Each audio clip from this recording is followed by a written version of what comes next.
Hello, Scorpio. Welcome to Taurus season. This is a general reading for Scorpio, Sun, Moon, Rising. Everybody has Scorpio in their chart. So if you know what house Scorpio is in for you, you can listen through the lens of that placement. You can also always listen to themes for your Mars or Pluto placements or your eighth house. If you're just getting going with your astrology journey, tune in with horoscopes for your rising, and sun signs, moon signs as well can be very helpful. My name is Renee. This is Embodied Astrology, and this is a general reading. So take what works, leave the rest. Not everything is for everyone. And let's get into it, Scorpio.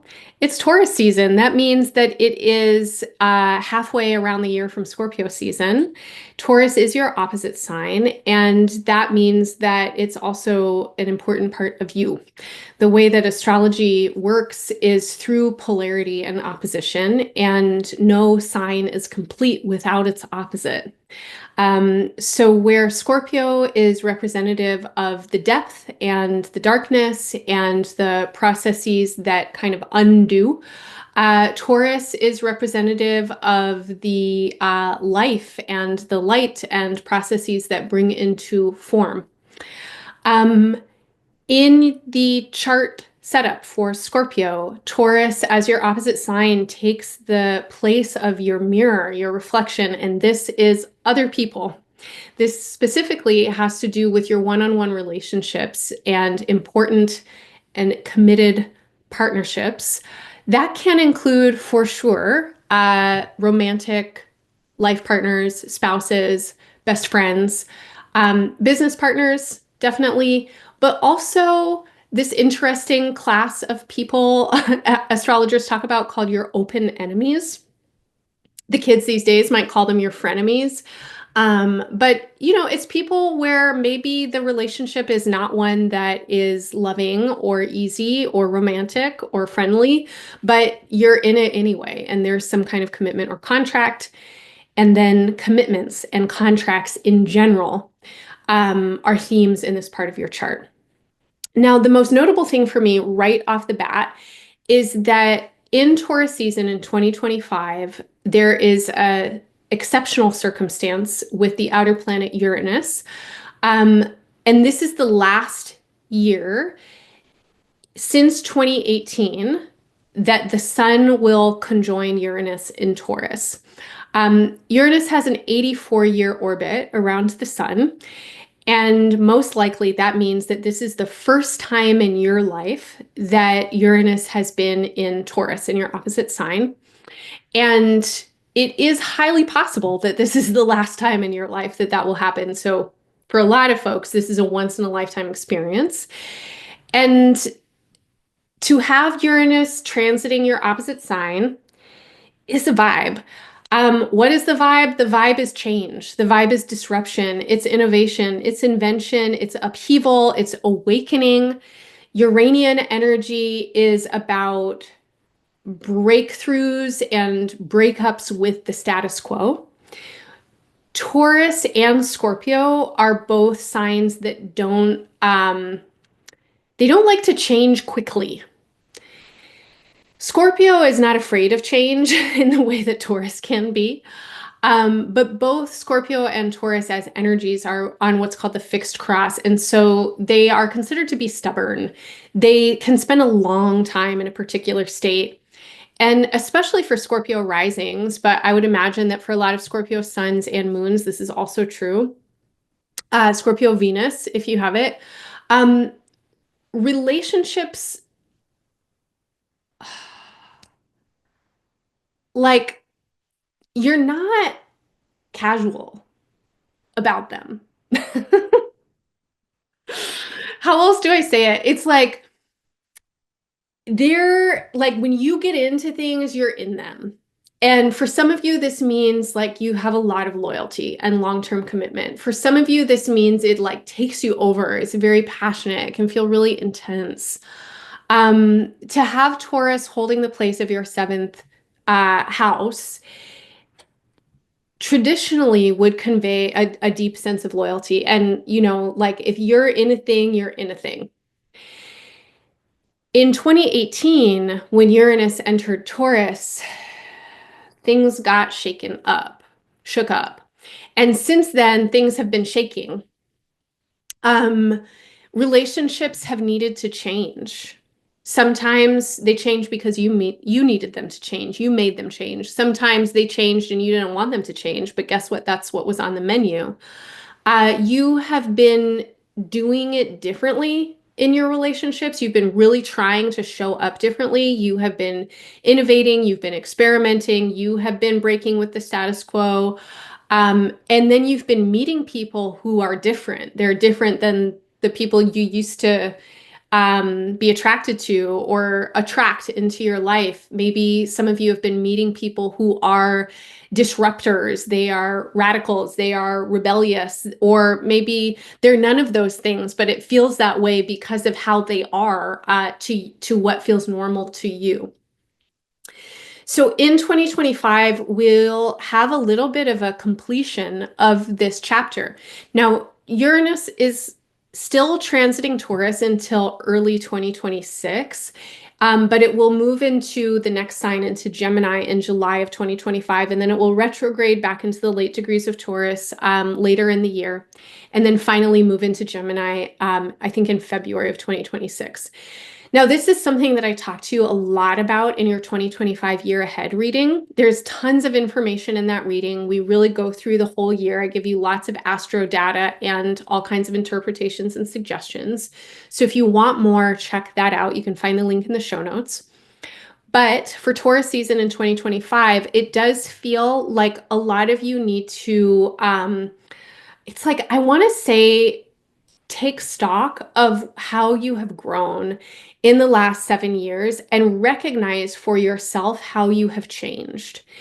And there's a feeling that I'm having looking at your chart that relationships are actually not the focus.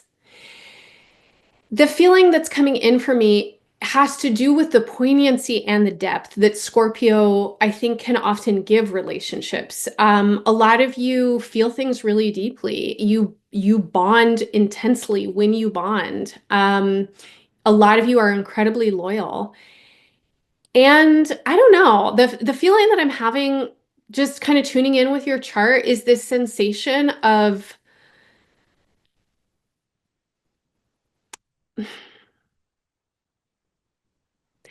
the phrase that's coming up to me is like my my teenage nephew says this all the time to kind of like be a jerk to his mom when she's like serious about something and he's like, it's not that deep. So I don't mean it in that like kind of cavalier, flippant way, but there is kind of like this feeling that I'm having where I'm like, maybe it's not that deep. Like maybe there is like a way that some of the, this isn't a word, I don't think, the seriosity, the like intensity that you have had around certain connections or certain people or certain relationships, maybe you just don't need to be as intense about it as you have been before. Like I'm just having this kind of feeling where it's like, maybe it's not about them. Maybe it's not about the situation with them. It's actually about you. And I feel like your attention and your presence this year and moving into the foreseeable future, it it's not like you're not focused on relationships. There are certain kinds of relationships that are incredibly important, and I'm going to get there in a second. But there is this way where I feel like a lot of you are relaxing the ways that you have been intense about other people and particularly like the one-on-one things. And that can definitely be romantic, intimate spousal connections, business partners and collaborators, but also people that you're in conflict with. And I feel like a lot of you are releasing your fixation on those other people because you're more interested in what's happening for you. And you have this awareness that people are peopling and you're not going to be able to have the kinds of relationships you want by focusing on other people and what they're doing or not doing, or who they are or who they aren't. You need to focus on you. You need to work with your own energy. And that is a much more certain pathway to attracting, maintaining, nourishing the kinds of relationships that you want to have, and also to helping you clear out and navigate through the kinds of relationships that you don't want to have. Okay, so the first week or so of Taurus season, we are approaching a new moon. There's a new moon on April 27th in Taurus. This is a new moon in your opposite sign. This is also a new moon that is coming at the end of major retrograde energy. All year in 2025, we've had all of the personal planets retrograde. They have all stationed direct at this point, but Mercury, Venus and Mars are still kind of completing their shadows. Mercury and Mars are finishing their retrograde shadows right around this new moon. Venus will take another couple weeks. But this new moon, it really feels like a reset button. And so I think that some of you have certain relationships that have changed and you're just accepting it. And it's like, okay, this is a new landscape now. Some of you are in an active process of letting something go. Some of you are in an active process of building something new. But the feeling that I'm getting for this new moon is that it's not about them. It's about you. And you are bringing your energy into yourself. And even for those of you that are starting something new and you're excited about the growth of like whatever a new connection might be, or you're in long-term relationships and they're feeling just fine and new things are happening and it's feeling good. You're really concentrated on what are the possibilities that can open up in your relational experience when you are working it's like your own central axis. Okay, so I said a moment ago that certain relationships are very important for you right now. And this feels like a highlight of this new moon energy and Taurus season energy in general. There are certain relationships that you really want to be actively tending to, cultivating, and they are incredibly important. One, your relationship with the earth and with the more than human realms. Before you have relationships with people, you have relationships with gravity and levity. You are here as a living body, breathing body on planet Earth. And your commitment in this lifetime is to something that is bigger than you. It is not to another one person.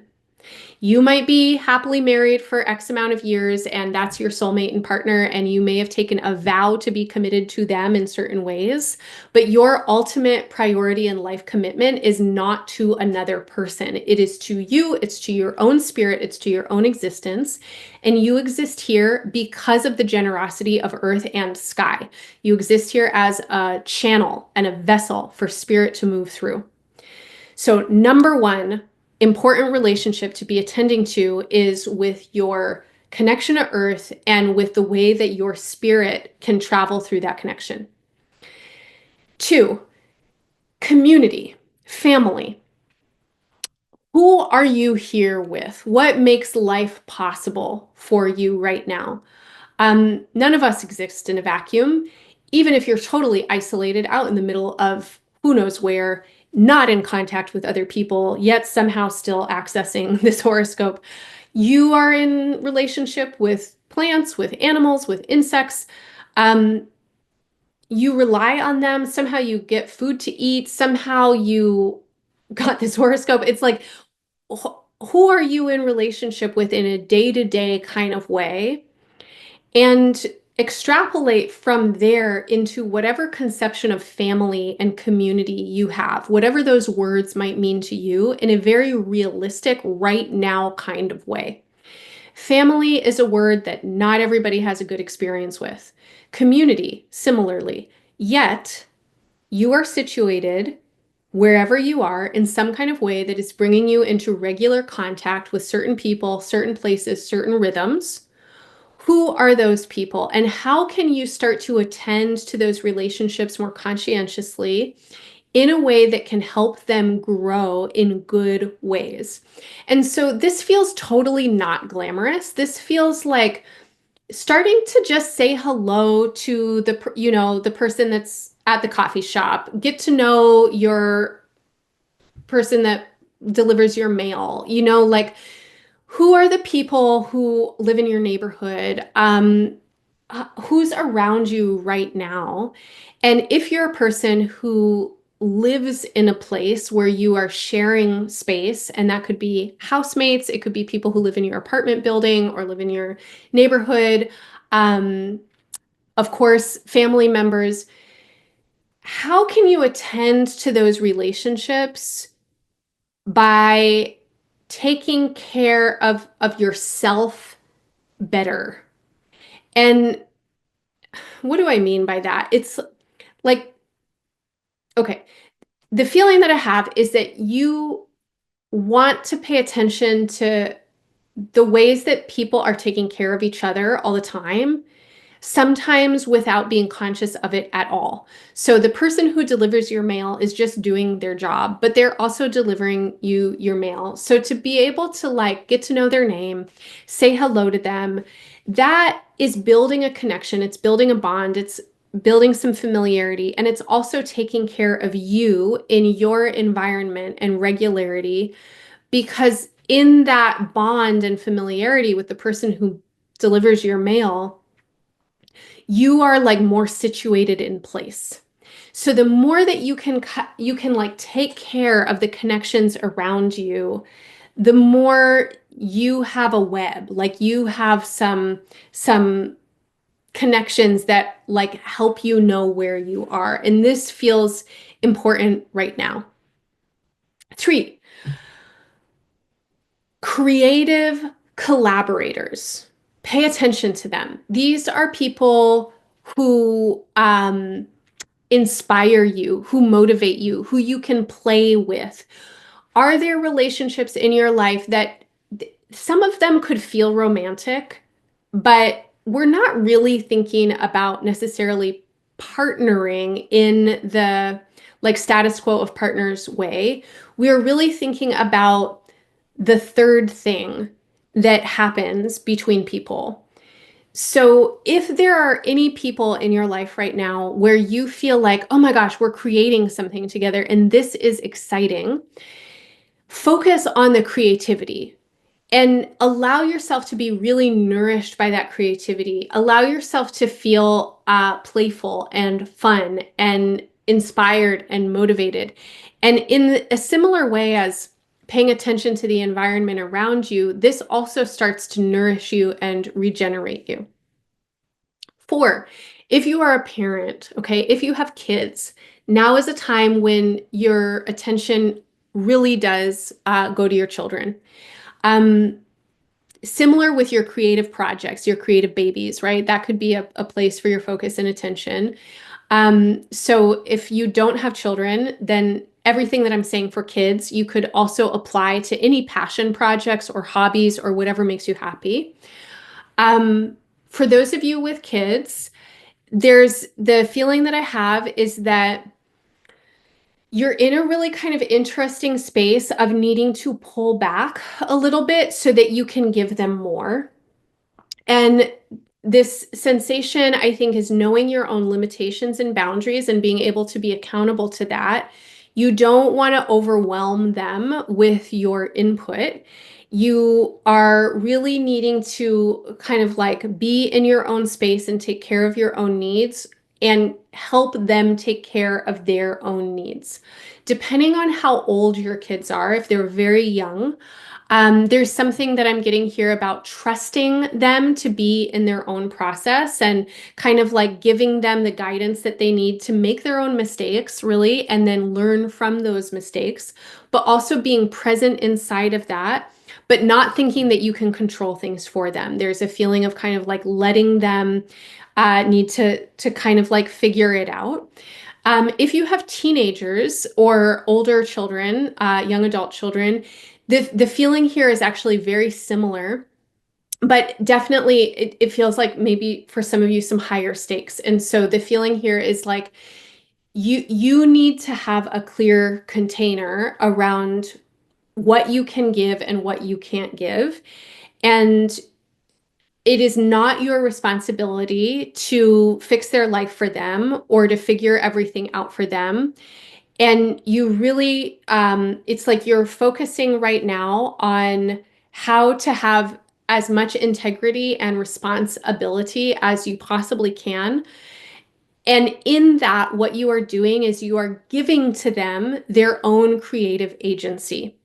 And so there is a feeling here of, okay, it's on you to do your own growing. Now, how might this apply to your creative projects? Well, don't micromanage, don't worry about outcomes, don't get nitpicky and perfectionist about the things that you are doing. Work with a sense of surrender and let your projects evolve. Now, any of you that are parenting with other people or you have creative collaborators, there is also this feeling of like you want liberation inside of the relationships. And so this sense of you are bringing your energy and your attention into yourself right now. You are resourcing yourself by broadening your awareness in relationships, knowing that you are related in many directions. That includes the more than human realms. It also includes your post person and your, coffee barista and who cuts your hair and stuff like that. And so the more you can have like low stakes relationships with a lot of people that feel friendly, they don't have to be that deep. Actually, the more resourced you are. I read an article about this the other day. I can't really remember where or that much about it, but I do remember this article was talking about how people who have lots of kind of like casual, more superficial, friendly relationships, and it's like this, it's like, you know, the name of the person who delivers your mail, you recognize the people at the grocery store, you have casual acquaintances that maybe once in a while you text and it's like, hey, how's it going? But it's not that deep. People who have more contacts like that are happier and feel more supported. And so there's this kind of feeling that I have of like you are lessening the intensity on singular attachments and you're broadening out your connections and your attention is really coming very deeply inside of your own body, inside of your own being, inside of your own energy. You are taking care of you and trusting that that is the best and the most that you can do to take care of other people. Okay. I'm going to take a short pause right now and check in with the body because this is a lot of information. And for me, when astrology gets very informational, I get really excited. But astrology information can go in one ear and out the other. And if we're not really grounding it in our bodies and felt sense, it doesn't tend to like make a big impact. So I am most invested in how astrology can be medicine for us in times of change and how it can really support us in evolution and transformation. So I want to bring some of that in right now. Scorpio, I already told you this, but you and Taurus are opposite signs, and in the body, you rule opposite functions. Taurus is a life-giving, fertile growth energy, and where it lives in the zodiacal body is in the mouth, in the jaw, the tongue, the throat.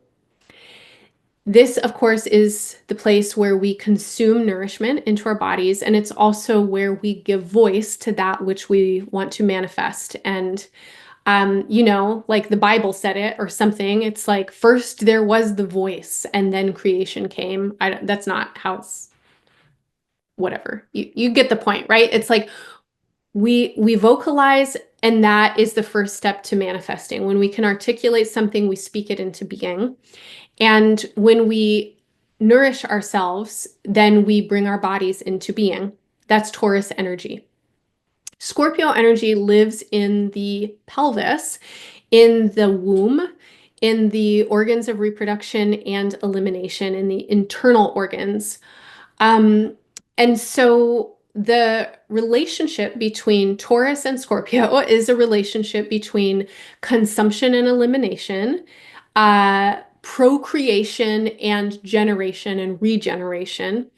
And in this axis, in this polarity, we have life and we have death. And on planet Earth, they actually mean the same thing. They're part of the same thing. Okay, so work with me here. In whatever way it's accessible to you, try and find the connection and relationship between your pelvis and your skull. Move your neck, your throat, your shoulders, your Taurus placements. Taurus rules the jaw. A lot of people gather a lot of tension in their jaw. You can massage your jaw, you can stretch your jaw. And as you're doing it, you might want to wind your hips a little bit. You might want to do some Kegels or pelvic floor contractions and relaxation. See if you can bring your attention and internal awareness into the inner basin of your pelvis. And if you're winding your hips or swaying side to side, if you can feel your pelvis, try and sense the continuity of movement through your spine and into the base of your skull. You might listen to the Taurus horoscope where the embodiment that I led was very much about the base of the skull. I'm not going to do all that right now, but I will say that the base of your skull, the base of your brain is where your primal reflexes live, as well as your cranial nerves, and all along your spinal column, of course, your nervous system, your central nervous system, is doing the work of distributing life force into all of your vital organs, your muscles, etc. And so as you move your pelvis and as you allow your spine to move and your head to move, see if you can like relax your central channel and allow some fluid movement to grow upwards through your spine.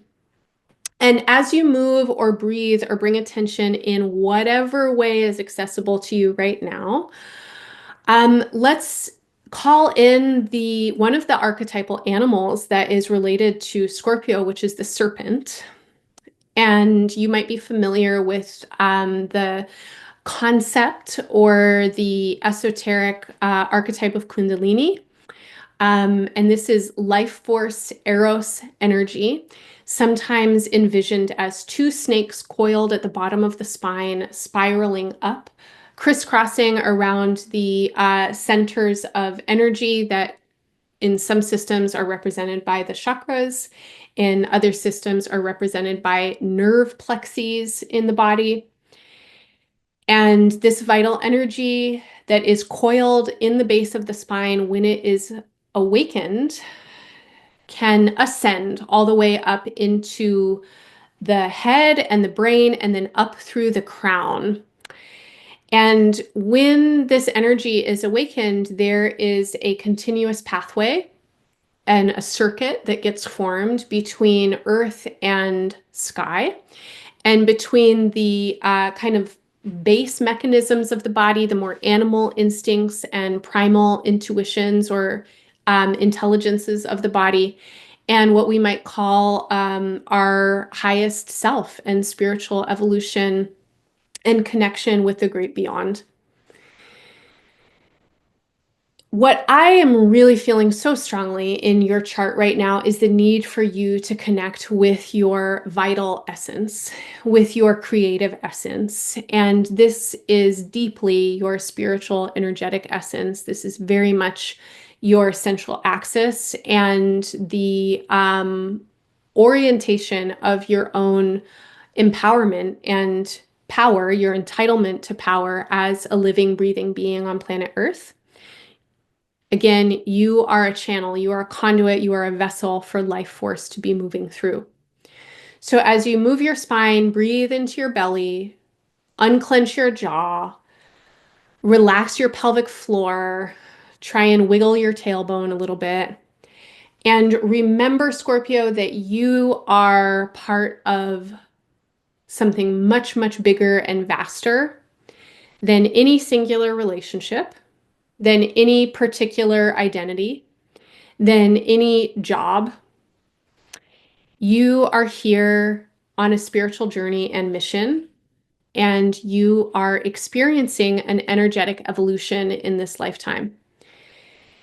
And I want to invite you to call in the intentions that you have in this particular moment for your own power, and try and feel those intentions filling up your central channel all the way up through your spine. I will let that go for now, but as I continue with your horoscope, I'm going to continue to move my own spine and try and feel my own sense of fluidity. I encourage you to do this as much as you possibly can through Taurus season and the rest of your life. The more intelligence we can build through our spines and central channels, the more intuitive and psychic we become, the more alive and awakened to our own life force energy we are, the more we can access our deep intelligence and really be aligned with our deepest purpose here in these lifetimes. So please don't shut down your spinal energy. If you are a person who lives in a body that cannot move in the spine for any reason or any parts of the spine, you can still breathe into those parts. You can still receive touch into those parts. You can also visualize into those parts. And that can even be more powerful than movement. Is using visualization. And a very easy visualization is to imagine light, just, sunlight or starlight filling up your central channel and glowing. And you can use the visualization that goes through your spine from the base all the way to the crown. Okay, so as we move into the month of May, there is a lot of activity in your chart that really has to do with awakening your body and empowering yourself in your vital essence and strength. And the more that you can come into the strength of your centrality, the more that you can awaken in your body. A lot of you are really intuitive, and your intuition is growing quite a bit. And this Taurus season brings in a lot of emphasis on that growing intuition. You want to be clear about your decisions right now. Many of you are trying to figure out how to get things to work in your life, in your body, in your day to day. And you are going to find the best guidance for yourself when it comes through your intuition and your vital energy. You will not be making the best choices you can make for yourself if you are moving from a place of fear.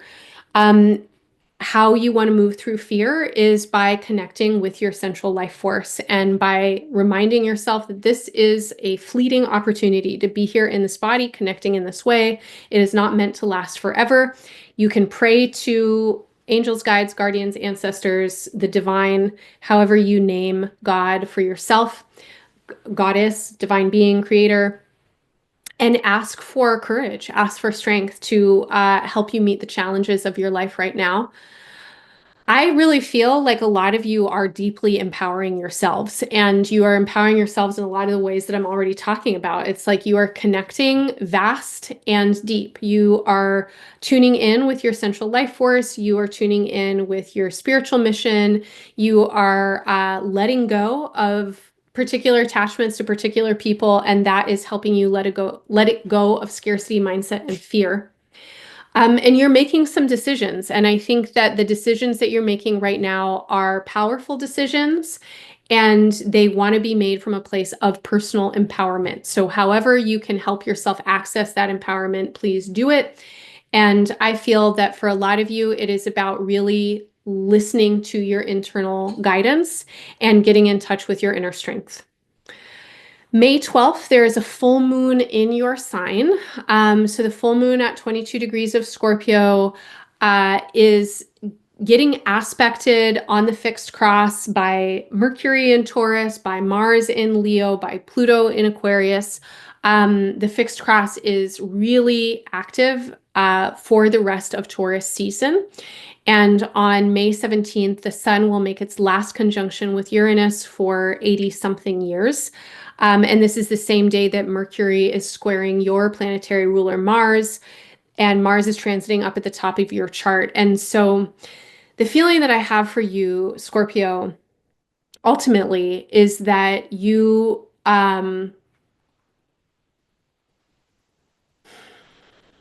You need to be here for you right now.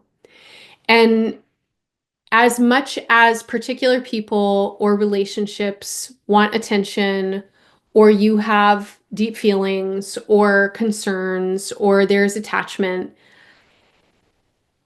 you need to be here for you. And your capacity to bring your focus into your existence, into your centrality, into your spirit, and into your sense of greater purpose gives you the strength, the conviction, the courage, and the inspiration that you need to deal with whatever needs to be dealt with.